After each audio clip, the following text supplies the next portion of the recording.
Good morning, good afternoon, good evening from whichever part of the world you're from. This is Kavita Ramchan from Life Success Coaching in Mauritius. So here we go. We are on chapter 6 of the book You Were Born Rich. It's a phenomenal chapter, and I think everyone should really pay close attention to the teachings of Bob Proctor here because it can make the biggest difference in our lives, right? So let's continue.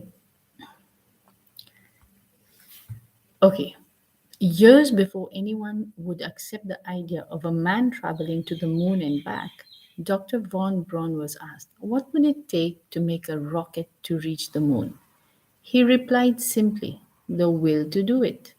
Von Braun was clearly a brilliant man who possessed a great understanding of life and a tremendous awareness of the laws of the universe.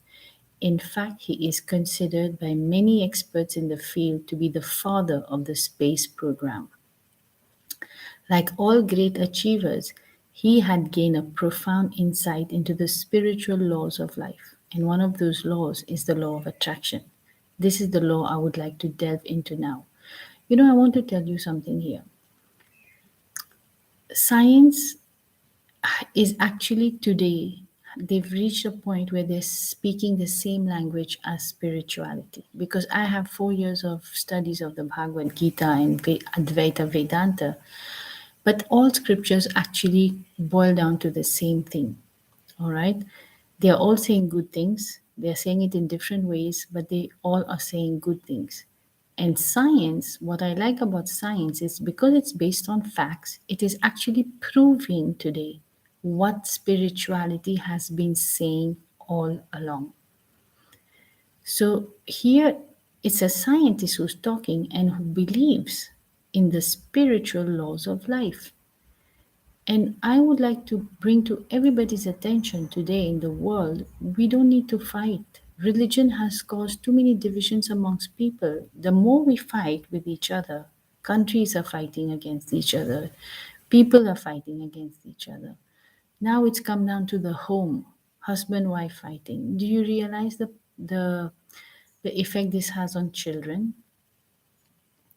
So we want to understand that everything is happening by law, God's laws, spiritual laws. And if we understand these laws and we start to think and work in harmony with these laws, we can create a fantastic world of peace, joy, love in the world. So why, when this is something that is so possible today, why are we not learning about it, right? Indeed, an understanding of this particular law is actually the key to understanding this entire book. The reason this is so is that the law of attraction is the underlying principle which governs the level of your personal prosperity. However, to help you achieve a really solid grasp of this concept, it will be necessary for us to focus briefly on another law, namely the law of vibration. The law of vibration accounts for the difference between mind and matter, between the physical and the non physical worlds. Oops, I just missed. So now this is a scientist who's talking about this, right? And this is where I had to open my mind to a new way of learning that everything is energy. So it's the underlying principle which governs the level of your personal prosperity. See, if you are not personally prosperous, you will not see prosperity in your world. You have to feel like that prosperous being. However, to help you really achieve a solid grasp of this concept, it will be necessary for us to focus briefly on another law, namely the law of vibration. This is why Bob says the secret, when it came out, it was too focused on the law of attraction. And a lot of people who did not get results, they said that this law doesn't work. And Bob knew that this law is an immutable law because we didn't create it. So if it was not working when people were visualizing or thinking of what they wanted, what was the real problem?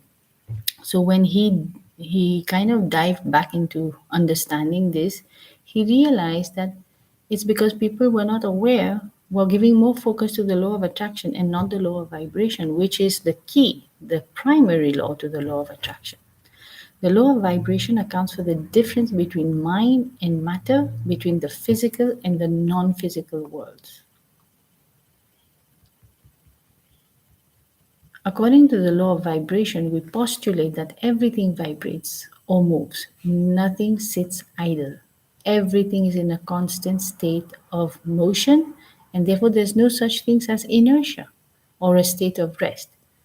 So this is so key, from the most ethereal to the most gross form of matter, everything is in a constant state of vibration. I remember when I was studying the Hindu scriptures, I used to see that everybody is praying to idols, right? There's so many idols. So one day I asked, I said, in the Bhagavad Gita, when we are reading, it is saying that God is in you, God is with you. So then why are we praying to idols? So then somebody gave me a very nice explanation. She said, even idols are supposed or meant to be made out of clay, because clay is the lowest and grossest form of matter. Now, when you make something out of clay, it is it is the lowest form of vibration, and the purpose of making an idol out of it was, if you can see the divinity even in that lowest form of vibration, then what more in higher forms of vibration? What more in human beings, right? Are we actually practicing the essence of idol worship? We really need to go deep into the essence, because that is what matters. If we are praying to an idol and at the same time inside of us we have hatred, we have, how do you call this, fears, we have all kinds of negative thoughts about people who have hurt us, then it's not really, our prayers are not really going to work. Like what we are praying for, we won't attract it, because we are still holding on to so much of negative emotion. Moving to the from the lowest to the highest degree of vibration, we discover there are literally millions upon millions of intervening levels or degrees. From the electron to the universe, everything is in vibratory motion. Energy is manifested in all the varying degrees of vibration. And here I'd like to bring a clarity to especially those from the Hindu faith, where many of the children today are so confused, as I was that child, like, as to why are there so many different idols, right? So many different ones. And the purpose of that is to make us aware that each idol actually represents a level of vibration. If we understand it that way, it will make a huge difference in our worship. You know, you want to start to see that each god, deity, or devta, as we say, or god or goddess, actually represents, signifies something. Like the goddess of wealth is represented by Lakshmi Mata. The goddess of knowledge, knowledge is represented by Saraswati Mata, which is the knowledge, goddess of knowledge. So basically, people in maybe in olden days didn't know, how to bring this awareness in a form that people could understand. So they made idols. Look at the creativity of creating idols like that, so that small children could understand the concept. But over time, this whole thing has become a hodgepodge. Like, we are literally glorifying idols, and we are forgetting the essence of why so many idols are there. We are fighting each other in the name of religion. Every religion say there's only one God, and every religion is saying my God is the best God, is the real God. Does it make sense? We need to really think, right? Now, the law of vibration may be explained in many different ways, depending upon the purpose for which it is being explained.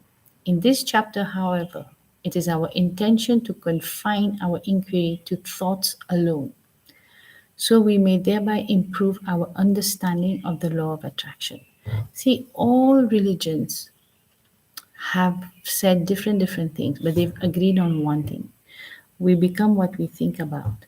So if we just go to thoughts and we start to analyze the way we think, it can make a huge difference in our vibration and in what we attract in our lives. Isn't that a great concept? So I'm going to stop here for today, and I will see you next week on Tuesday for another continuous reading. Thank you so much for being here. Bye bye.